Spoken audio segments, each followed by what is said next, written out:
بسم اللہ الرحمن الرحیم۔ ایک بار آن حضرت صلی اللہ علیہ وسلم لوگوں میں بیٹھے ہوئے تھے، ان سے باتیں کر رہے تھے۔ اتنے میں ایک دیہاتی آپ کے پاس آیا اور پوچھنے لگا کہ قیامت کب آئے گی۔ آپ صلی اللہ علیہ وسلم اپنی گفتگو میں مصروف رہے۔ بعض لوگ جو مجلس میں تھے کہنے لگے، آپ صلی اللہ علیہ وسلم نے دیہاتی کی بات سنی لیکن پسند نہیں کی، اور بعض کہنے لگے کہ نہیں، بلکہ آپ نے اس کی بات سنی ہی نہیں۔ جب آپ اپنی باتیں پوری کر چکے تو میں سمجھتا ہوں آپ صلی اللہ علیہ وسلم نے یوں فرمایا، وہ قیامت کے بارے میں پوچھنے والا کہاں گیا؟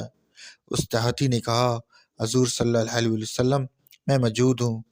آپ نے فرمایا کہ جب ایمانداری دنیا سے اٹھ جائے تو قیامت قائم ہونے کا انتظار کر۔ اس نے کہا، ایمانداری اٹھنے کا کیا مطلب ہے؟ آپ صلی اللہ علیہ وسلم نے فرمایا کہ جب حکومت کے کاروبار نالائق لوگوں کو سونپ دیے جائیں تو قیامت کا انتظار کر۔